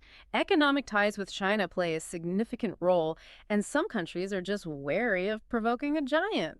So while ASEAN remains an important platform for dialogue, its effectiveness in actually dealing with these South China Sea disputes is limited. It's like having a family meeting where everyone agrees there's a problem, but no one wants to take responsibility for fixing it. That's a perfect analogy. And the Philippines finds itself in this really tricky position. They need ASEAN to be strong and united, but they also have to look out for their own interests, even if it means going it alone sometimes. So they're walking a tightrope, trying to balance their commitment to ASEAN with the urgent need to protect their own security. It's a tough spot to be in, and all of this is happening against the backdrop of these significant internal security challenges, which we touched on earlier. Right. The conflict in Mindanao is a constant drain on resources and a source of instability. Tell us more about the complexities of this conflict and the challenges it poses for the Philippines. Well, it's a multifaceted conflict with deep historical roots, really intertwined with issues of identity, religion, and socioeconomic inequality. Various separatist groups have been fighting for autonomy or independence for decades. And we've seen how external actors like ISIS have tried to exploit this situation for their own gain. Exactly. The presence of ISIS-affiliated groups adds another layer of complexity and danger to an already volatile situation. It's like trying to put out a fire while someone keeps throwing gasoline on it. That's a chillingly accurate image. And this conflict has ripple effects that extend far beyond Mindanao. It diverts resources from development projects, undermines investor confidence, and just creates this climate of fear and uncertainty. So it's not just a localized problem, it's a national security issue that impacts the entire Philippines. Exactly. And finding a lasting solution will require a multi-pronged approach, addressing the root causes of the conflict, promoting economic development, strengthening institutions. It's a huge task. It sounds like a monumental task, one that will require sustained effort and commitment from all sides. And on top of all of that, the Philippines has to grapple with this growing threat of transnational crime, which we discussed earlier. Right, this is another one of those hydra-headed monsters with tentacles reaching into various aspects of Philippine society. Drug trafficking, human trafficking, arms smuggling. It's a long list. It really is.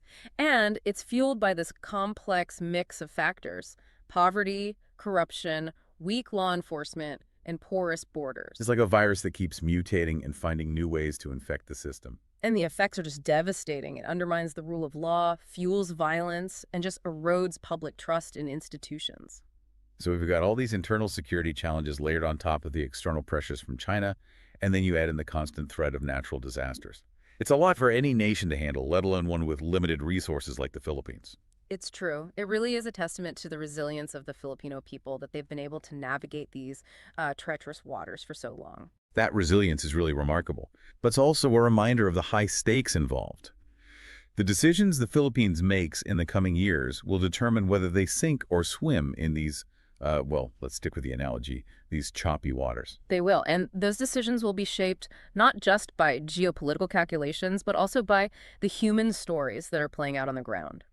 The stories of the fishermen whose livelihoods are threatened, the soldiers standing guard on those remote islands, the families rebuilding their lives after a typhoon. Those stories are really the heart of this issue. They remind us why all of this matters. And they should guide our understanding of what doing it right truly means for the Philippines. We need solutions that not only address the geopolitical challenges, but also prioritize the well-being and security of the Filipino people. Solutions that empower them to build a more peaceful, prosperous, and resilient future. We've covered a lot of ground in this deep dive, examining the forces shaping the Philippine security landscape and the choices they face. We have. But as we move into our final segment, I think it's important to take a step back, consider a broader perspective, one that highlights how interconnected all of these issues are and the global implications of what's happening in the Philippines. Okay, let's zoom out and look at the bigger picture then. We've been really focused on the Philippines, but this whole situation, it's much bigger than just one country, isn't it? Absolutely. What's happening in the Philippines is really a microcosm of those larger geopolitical trends playing out all across the globe. Yeah. It's a stage where major powers, the U.S. and China, are vying for influence and control. So the Philippines is caught right in the middle of this tug of war. How does their situation reflect these broader global dynamics? Well, the South China Sea, with its vital shipping lanes and all those potential resources, it's become a flashpoint in this growing rivalry between the U.S. and China. The U.S., as that traditional guarantor of regional security, sees China's assertiveness as a threat to its interests and to the stability of the entire region. Makes sense. And China, on the other hand, they probably see the U.S. presence in the region as meddling, an attempt to contain their rise. Exactly. It's that classic security dilemma where actions taken by one side to enhance its security are perceived as threats by the other, leading to that spiral of escalation. And escalation is never good. Yeah. So the Philippines is like a pawn in this high-stakes chess game, just trying to navigate the moves of these much larger players. I see them more as a pawn with agency, actually. Oh. Yeah. They're not just passively accepting their fate. They're actively working to strengthen their own position, building partnerships, pursuing their own strategic goals. That brings us to the concept of a multipolar world. It's been a hot topic lately. What does that mean, and how does the Philippines fit into it? It's this idea that power is becoming more diffuse, with multiple centers of influence emerging, and that challenges the traditional dominance of the U.S. Right. Countries like China and India, and even those regional powers like the Philippines, are playing increasingly prominent roles. So it's not just a bipolar world anymore, with the U.S. and the Soviet Union calling the shots. It's more like a multiplayer video game, with alliances shifting constantly, new players emerging. Exactly. And in this more fluid and unpredictable environment, well, the Philippines has a real opportunity. They can leverage their strategic location, their growing economy, and their diplomatic skills to really chart their own course. It's like being a small business in a rapidly changing market. You have to be nimble, adaptable, and strategic to survive and thrive. Absolutely. The Philippines can't afford to be complacent. They need to be proactive, building relationships, diversifying their economic ties, and investing in their own security. So it's not just about picking sides in a great power rivalry. It's about playing the game strategically, maximizing their own interests. Exactly. And that requires a nuanced understanding of this complex interplay between domestic politics, regional dynamics, and global trends. It's like a three-dimensional chess game, where each move has ripple effects across multiple boards. A perfect analogy. The Philippines is proving to be a skilled player, making these calculated moves to advance their position in this complex game. Okay, so we've explored the geopolitical chessboard and the Philippines' role in this evolving landscape. But as we wrap up our deep dive, I want to circle back to something we've talked about throughout our conversation, the human element. It's crucial. Behind all the strategic maneuvering and policy debates, there are real people whose lives are directly impacted by these decisions. We're talking about Filipino fishermen whose livelihoods are threatened by the South China Sea disputes, families displaced by conflict in Mindanao, communities struggling to rebuild after a typhoon. These are the faces we need to keep in mind. They are. Their stories are a powerful reminder that security is not just about military hardware and strategic alliances. It's ultimately about human security. It's about creating the conditions where people can live in safety and dignity, and with the opportunity to build a better future. And that brings us to a question that I've been thinking about throughout this deep dive. What does doing it right really mean for the Philippines? It's a great question, and it's one that goes beyond simply acquiring weapon systems or forging alliances. Right. It's about making sure that security policies and strategies are aligned with the needs and aspirations of the Filipino people. So it's not just about projecting power or deterring threats.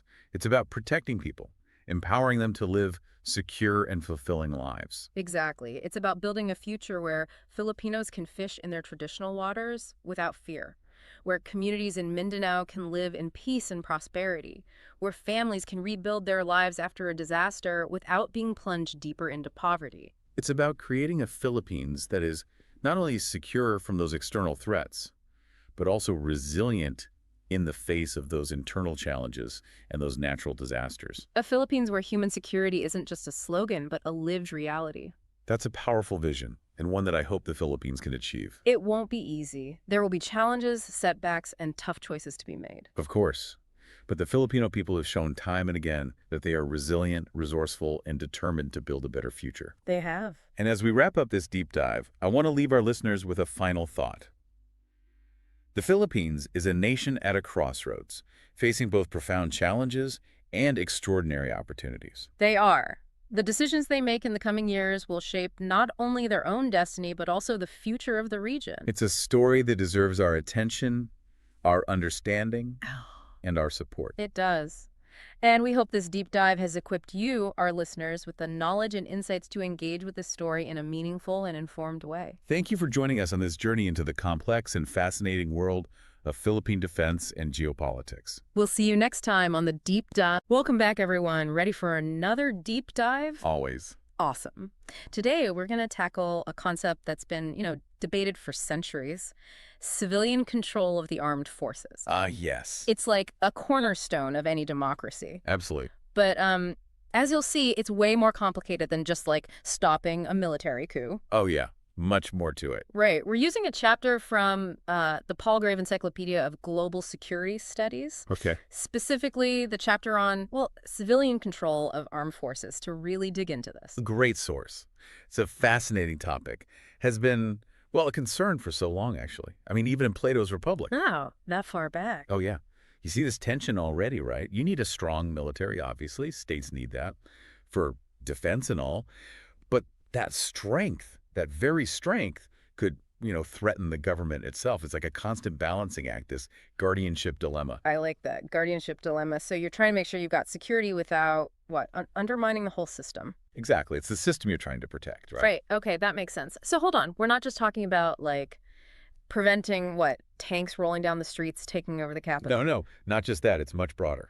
Okay, so what does civilian control actually mean now in the modern world? What are we really talking about? It's about civilians making the key decisions. About defense, I mean. Huh? Everything. Setting the budget, deciding what weapons to buy. Oh, wow. Shaping the military structure. Oh. Even influencing internal military affairs. Can you imagine a scenario where the military just decides its own budget? Oh, that's a scary thought. Right, and chooses its own weapons without any civilian input. No, That's not a democracy. not at all. That's a recipe for, trouble. Yeah, I can see that. Wow, I hadn't thought about it like that. That's interesting. So this whole idea, this concept of civilian control, has it always been understood this way? No. Or has it changed? It's evolved quite a bit, especially since the Cold War ended. Oh, interesting. Back then, civilian control was mainly about preventing coups, military coups. But now the emphasis is on what scholars call democratic control. Democratic control. Yeah. It's not enough to keep the military out of politics. Okay. You need them to operate within a democratic framework. So they're in the system. Exactly. With transparency, accountability, Right. public oversight, like any other powerful institution. So it's like before we were trying to keep them behind a fence. And now it's like, okay, you're in the house, but you got to follow the same rules as everyone else. Yeah, that's a good way to put it. They have to be integrated, so to speak. Okay, so how do we know if a country actually has strong civilian control? Like, can we measure it? Absolutely, we can. Yeah. Scholars use, well, there are three main approaches: institutional, behavioral, and attitudinal. 3 approaches. The institutional approach, that one focuses on the rules and structures, governing civil-military relations. Think of like blueprints Blueprints. for a country's defense setup. Got it. Does the legislature have, like, real power over the military budget? Are there strong civilian-led defense ministries? These are the kind of questions you'd ask. So it's about the formal mechanisms, the ones on paper. Yeah, exactly. The formal mechanisms of control. Okay. What about the behavioral approach? So that one is more about, what actually happens on the ground. Less about the rules, more about observing. How do civilian and military leaders actually interact? Okay. Especially when they disagree. Who wins those battles? Do civilian leaders, stand their ground, or do they just cave? Michael Desch, he's a prominent scholar in this area. He argues the level of civilian control really depends on the types of threats a country faces. Oh, interesting. For example, strong civilian control, he says, is more likely when a country has high external threats, but things are pretty calm internally. So if you've got a powerful enemy across the border, Right. but things at home are pretty stable, everyone's like unified against the common enemy. Exactly. That's when you're more likely to see civilians firmly in charge. Makes sense. So what about when those internal threats go up? Does the military get more, like, assertive? Yeah, that's exactly Desch's point. When internal threats are high, like civil unrest, political instability, the military might see an opening. Oh, I see. They might feel like they need to step in, restore order, they might say. Yeah, like we've seen that happen. Throughout history, internal divisions can create opportunities for the military to step in. That's fascinating. Okay, so we've got the institutional approach looks at the rules, behavioral approach looks at the actions. What about the third one, the attitudinal or cultural approach? What's that about? That one goes deeper. It's about the hearts and minds of the military, their beliefs about their role. Do they really buy into democratic norms? Or do they just comply when it's convenient? It's like, the difference between someone who says they respect the speed limit Right. and someone who actually believes it's important for everyone's safety. Yeah, I get it. You can have all the rules, but if they don't really believe in it, Then what? it can all fall apart. So how do researchers figure out what the military really believes? They analyze doctrines, they conduct interviews, they look at training materials. James Fitch, he's a prominent researcher in this area, he compares military cultures across different countries. He's trying to understand, do these militaries see civilian control as legit or just something they got to do? Okay, yeah, that's a big difference. Right. Like they have no choice, so they go along with it. Hmm. But do they really believe it? Right. Okay, so understanding those underlying beliefs, that seems crucial for really figuring out if civilian control is going to last, right? In any democracy. Absolutely. It's about the long-term health of the system. Okay, so we know how to measure it, but how do you actually make sure it happens? What are some of the strategies countries use? Two main categories: strategies that weaken the military's ability to intervene, and strategies that reduce their willingness to do so. Think of it like training a dog. You can use force to restrain them, but building trust, positive reinforcement, that often works better. Right. I like that analogy. So weakening their ability to intervene. Are we talking about making them weaker? Not weaker overall, but strategically limiting their capacity to act against the government. Dividing the military into branches, maybe, that can kind of counterbalance each other, deploying troops far from the capital, or even suppressing communication between units. So making it physically harder for them to stage a coup, even if they wanted to. Exactly. Putting up barriers. Okay, I can see how that would work. But couldn't that backfire? I mean, if you weaken them too much in the name of control, Right. couldn't you make them less effective at their actual job? Defending the country, I mean. You've hit on a crucial point. That's exactly the dilemma. Right. You don't want a military that's too strong to control, Yeah. but you also don't want one that's too weak to do its job. It's a delicate balance. The delicate balance, yeah. And a lot of experts believe that just weakening their ability to intervene, it's not enough. You got to address the willingness too. Okay, so let's get into that. How do you reduce their willingness to, meddle in politics? That seems trickier than just moving troops around or whatever. It is trickier, but potentially more effective long-term, I mean. Okay. It's about shaping their mindset, Yeah. their culture, instilling like a deep respect for democratic principles, fostering a sense of professionalism, where they prioritize national defense, not political ambitions. I see. So they're the experts, masters of strategy, tactics, all that. Right. But they don't get involved in deciding what those strategies and tactics are for. Exactly. Samuel Huntington, he's a prominent political scientist. He argues for what he calls objective control. The idea is you emphasize professionalism. You create a clear separation between military and politics. So they're like a doctor focusing on healing the patient, not trying to run the whole healthcare system. That's a great analogy. It's about focusing on their core competencies. Makes sense. But how do you cultivate that kind of mindset? It's not easy. It's a long-term process. Rigorous training. Emphasize ethical conduct. Instill a strong sense of duty, loyalty to the Constitution, not any particular leader or party. Right. Not to a person. No. To the system. Okay. And you also need to, integrate the military more with society so they don't see themselves as separate. Exactly. They're part of the democratic fabric, not a separate entity with their own rules. Makes sense. And you need oversight mechanisms, strong ones. Think parliamentary committees, independent audits, civilian experts within the defense ministry. It's checks and balances, multiple layers of scrutiny. So they know they're being watched. Yeah. That there are consequences for stepping over the line. Right. It's about incentives and deterrence. Reward good behavior, promote those who exemplify democratic values, make it clear that there are penalties for breaking the rules. Okay, that's starting to make a lot of sense.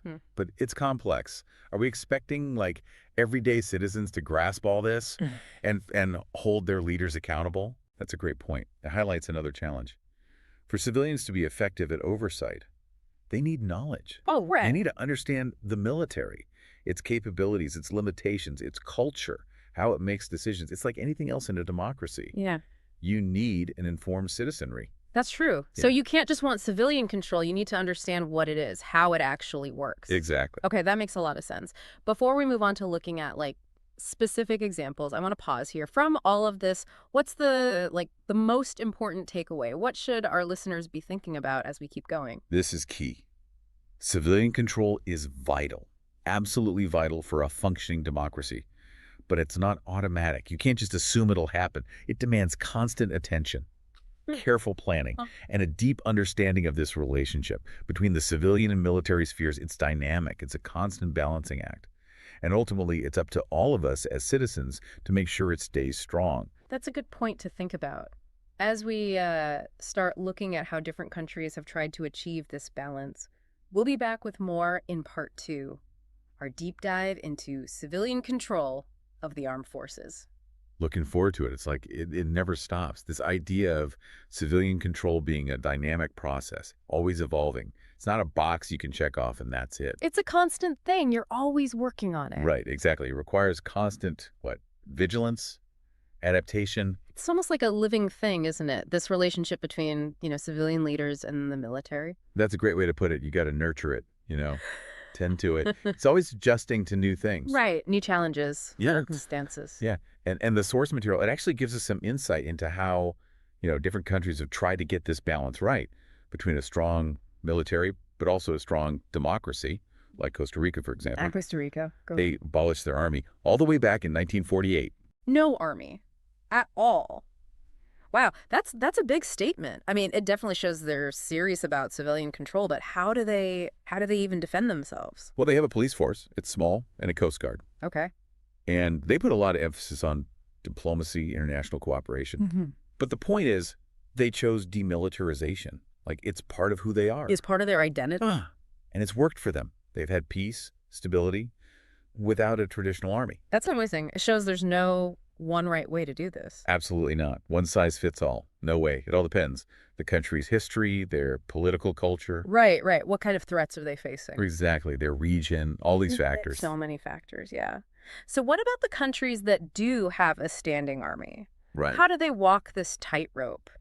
Security and democratic control. Well, one approach that's pretty common, especially in countries, moving away from authoritarianism, is called military professionalization. Oh, yeah, we talked about that earlier, right? With, what's his name? Huntington. Huntington, yeah. Focusing on making them experts, but discouraging them from getting into politics. Right, right. But how does that actually work in the real world? It's about creating this culture of professionalism, nonpartisanship. You reform their education system. You have clear rules, regulations. You promote officers based on merit, not their political connections. Okay, yeah. You really emphasize accountability, ethical conduct, trying to create a military that sees itself as serving the nation, not any particular party or ideology. Makes sense. But changing a whole culture like that, that's got to be tough, right? It takes time. It does. It does. It's not easy. And it's not, a guarantee against coups or anything. We've seen plenty of cases where this professionalization, it falls short. Even with all that training, you can't completely eliminate the risk that some faction within the military might get tempted to intervene. Especially if things are going badly. Yeah, yeah. Like if they see the civilian government as incompetent, corrupt, or if there's a major crisis, they might feel like they need to step in. Like they have to save the day. It's like, even if you have a really well-behaved dog, right? Right. They see their owner in danger, their instincts might take over. Exactly. And that's why just professionalizing the military, it's not enough. You also need strong civilian institutions. Right, to keep things in check. A strong defense ministry that's independent, a legislature that's willing to use its oversight powers. Okay. Civil society, you got to be active and engaged. All these things play a role in maintaining civilian control. It's complicated. It is, yeah. It's like this whole ecosystem. Right, right. It's not just one thing. It's the institutions, the culture, the people. It's a lot to keep track of. No wonder it's so hard to get right. Exactly. Right. So each country has its own obstacles, right? Like what are some of the common ones? Well, one that comes up a lot is expertise. We talked about how civilians need to have a certain level of knowledge to really oversee the military effectively. Right, right. You need to know what you're doing. But that can be hard to achieve, especially in democracies where, leaders come from all sorts of backgrounds. They might not have any experience with defense matters. Yeah, I mean, you wouldn't want someone with no medical training performing surgery, would you? Exactly. Some things require specialized knowledge, and overseeing the military, that's one of them. Right. If civilian leaders don't understand, like, strategy, doctrine, technology, even the culture of the military. They're going to struggle to make good decisions about defense policy or to hold the military accountable. Imagine trying to negotiate some complex arms treaty, but you don't even know how the weapons work. Yeah, you're going to get taken advantage of. Or trying to reform the military justice system, but you don't understand their procedures, their norms. It's a recipe for disaster. I see the problem. So how do countries deal with this expertise gap? Do they, like, send all their politicians to boot camp? Not quite. Although some basic military education for civilian leaders, that wouldn't hurt. But there are other ways. Professional development programs for civilian defense officials. Give them the training they need, the resources. Some countries have specialized advisory bodies, think tanks, research institutions. To provide that expert advice to the civilian leaders. Exactly. It's about creating this support network, this knowledge base, so they're not just, making decisions in the dark. Right, they're not flying blind. Exactly. And it's also about communication, open communication, dialogue between civilian and military officials. Trust is so important, especially when you're talking about sensitive issues, like use of force, how to allocate resources. It's any relationship, right? You got to be able to talk to each other openly, honestly. Listen to what the other side is saying. Exactly. Yeah. So we've got the expertise challenge. What else? What other obstacles do countries run into? Right. What else makes this so tricky? Resources. Effective civilian oversight, it takes money. Training programs, research, staffing for those oversight bodies, it all adds up. Yeah, things cost money. And if a country's already struggling to meet their basic needs, it's hard to prioritize something like civilian oversight, even if they get why it's important. Yeah, you got to pay the bills first. That's where political will comes in. Even if they have the money, it won't happen unless the leaders are committed, both civilian and military. You got to have laws, sure, but you need leaders who are going to actually enforce those laws. They have to walk the walk, not just talk the talk. Right. And create a culture where civilian control is just the way things are done. It's the norm, not the exception. It's like anything else in a democracy. You got to put in the work. Be vigilant. Make sure those institutions are working right. That power is being used responsibly. Absolutely. And you know what? One of the hardest things is dealing with the legacy of authoritarianism. Oh, yeah. If a country has a long history of, military rule or interference. It must be hard to change that. It's a deep-seated culture, impunity, distrust, rebuilding trust, reforming those institutions, establishing new norms. It all takes time. It's like trying to change the course of a river. That's been flowing the same way for centuries. That's a great analogy. It takes real effort, Mm. strong leadership, and a willingness to face the past, to confront those ghosts. So out of all this, what actually works? What are some of the things that have helped countries achieve successful civilian control? Like, are there patterns? There are some things that come up again and again.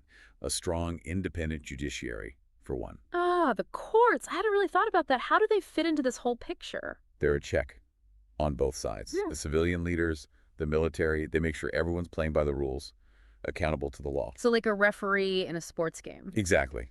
They call the fouls, doesn't matter which team. Right. Keeps things fair. Okay, so the courts can step in if the military tries something. Right. Or if the civilian leaders get out of line. Exactly. It's about balance, making sure neither side can just dominate the other. Right. So they can really prevent abuses. Yes, especially if the military is trying to grab power or if civilian leaders want to use the military for their own, political purposes. Okay, so an independent judiciary, that's key. What else? Robust civil society. We talked about that a little earlier. Right, right. Why is that so important again? It's about having these independent organizations, individuals, actively watching the government, holding them accountable. Like watchdogs, making sure everything's running smoothly. Exactly. Human rights groups, media outlets, think tanks, universities even, just everyday people who are willing to speak up. Okay, yeah. They can raise awareness, do research, advocate for changes, keep those leaders in line. Exactly. They inform the public, shape opinions, Mm. hold everyone accountable, both civilian and military. Think about like investigative journalists exposing corruption in the military, or human rights groups documenting abuses. Without a strong civil society, those things might stay hidden. Right, it wouldn't come out. So that's really important. Okay, so we have strong courts. We have a vigilant civil society. What's the last piece of the puzzle? Culture. A strong culture of democratic values, democratic norms. So it's not enough to have the right laws, the right institutions. The people themselves have to believe in democracy. It's foundational. For civilian control to really work, it has to be part of the fabric of society. Respect for the rule of law, human rights, peaceful transfer of power. People need to understand the role of the military, but also that they answer to civilian authority. So it's like, you can have the best house in the world, but if the foundation is shaky... The whole thing could crumble. Exactly. So Right. we're not just talking about a technical thing here or a legal thing. It's really about the core of democracy. It is. It's something you have to constantly pay attention to, work on. It takes a shared commitment to those democratic values. This has been really interesting. I feel like I'm starting to get it, all these complexities.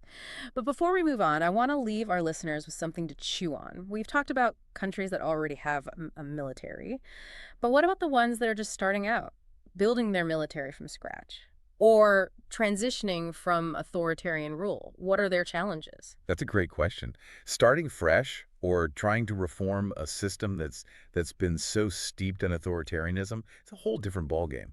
We'll explore those in the last part of our deep dive. Yeah, it's like a whole different set of challenges, right? Starting from scratch. We're trying to fix a system that's been broken for so long. It is. It is. Yeah. But it's also an opportunity, isn't it? Oh, how so? Well, they get to build it right from the ground up. They could bake those democratic principles right into the very DNA of their armed forces. It's like designing a house, and you put the security features right in the blueprints from the beginning, instead of trying to add them on later, when things are already going wrong. Right, right. So you're being proactive. But where do you even start when you're basically creating a military for a brand new democracy? Well, the legal framework, that's got to be clear right from the get-go. The rules of the road. Yeah, the roles, responsibilities, both civilian and military. A constitution that says very clearly civilian control. Yeah. Laws that cover everything: recruitment, promotion, use of force, oversight, accountability. So everyone knows what the boundaries are, Yeah. right from day one. Exactly. And it's got to be done transparently, inclusively. You need everyone at the table, not just the military leaders, but civilian experts, political parties, civil society. Everybody's got to buy in. Especially in those countries transitioning from authoritarianism, right? There's probably a lot of distrust between different groups? Oh, yeah. They need to feel like they're building this thing together. Right. It's a shared project. It's not just one group dictating to another. Exactly. It's a new social contract. Everyone understands the rules, accepts them. But it's not enough, just to have the laws, the structures. What else is there? Trust. You got to build trust. That's harder. It takes time. Open dialogue. Honesty. Because imagine, after years of, military rule, it must be tough to just suddenly trust them. Yeah, to just flip a switch and say, okay, we trust you to stay in your lane now. Right. It's going to take time, Yeah. transparency, and a real effort from both sides. Okay, so beyond the laws, beyond the trust building, what else is important when you're setting up a military for a new democracy? Well, think about recruitment. Who are you going to bring in? What kind of people? What values do they have? What do they believe? Yeah, that's a big one. You're shaping the future of your military. That's a lot of responsibility. It is. If you want a military that's truly committed to democracy, you need people who believe in that. Might have to rethink how you recruit. Target young people from different backgrounds. Offer education. Really stress that civic duty part of service. So it's not just about physical strength, combat skills, all that. It's about attracting people who understand democracy, who value it. You want a different kind of recruit. And then there's training, education. What are you going to teach them? Yeah. What kind of mindset are you trying to create? It's like you have this blank slate, right? Right. You get to mold them into the soldiers you want. That's a good way to put it.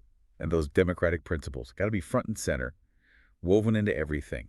The training, the leadership development, ethical decision-making, it all has to be there. So it's not just about how to shoot a gun, how to march in formation. It's about how to think, Yeah. how to be a responsible citizen in a democracy. Exactly. You're giving them the tools, not just weapons, but the values, the knowledge. They need to operate in a democratic society. You got to develop a whole new curriculum, train the instructors, create this culture where those values are reinforced over and over. This is all great in theory, but I'm thinking about those countries, with existing militaries, with a history of authoritarianism. Can you really change a culture like that? It's harder, for sure, but not impossible. History shows us militaries can be reformed. They can go from being, instruments of repression to actually defending democracy. That's good to hear. So how does that happen? What are some of the things that work? Well, one approach is what they call vetting or Yeah. purging. You remove the officers who are involved in human rights abuses or those who are totally loyal to the old regime, the ones who are going to resist change. Get rid of the bad apples so the reforms can actually take root. That's part of it. But you also have to look at the system, the institutions that gave the military so much power in the first place. Might have to change the Constitution, reform the defense ministry, create new oversight mechanisms, make those lines of authority really clear. Civilian leaders, military leaders. So it's about changing the whole system, making it harder for the military to overstep, to get involved in politics. Exactly. It's a huge job. It takes political will, expertise, resources, but it's a chance to build something better, a military that's more professional, more accountable.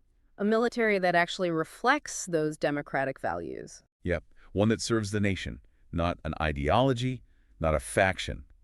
A military that understands its place in a democratic society. That's the goal, right? It is. To have a military that's a source of strength, security, but that also respects and upholds those democratic principles. Well said. Well, this has been a really fascinating deep dive. We've covered so much. Defining civilian control, looking at the challenges, the opportunities all over the world. As we wrap up, any final thoughts? Civilian control, it's not a finish line. It's a journey. It's always evolving. It's a conversation between civilian and military leaders. It's shaped by everything. History, culture, politics, even technology. It takes work, it takes adaptation, and commitment from both sides to make it work. It's something you have to keep working at, constantly. And it's not just up to the experts, the politicians. We all have a role to play, right? Absolutely. Stay informed, engage in the conversation, hold our leaders accountable, push for policies that strengthen our institutions. Because the stakes are high. The future of democracy depends on this, on getting civilian control right. It's a challenge, but it's one we have to face. It's a conversation we need to keep having. Well, thank you so much for guiding us through all of this. It's been really eye-opening. And to our listeners, we hope this has made you curious, inspired you to learn more. Because as we've seen, this is crucial. Understanding and ensuring civilian control of the military, it's essential for protecting democracy and building a better world, a more peaceful world, a more just world.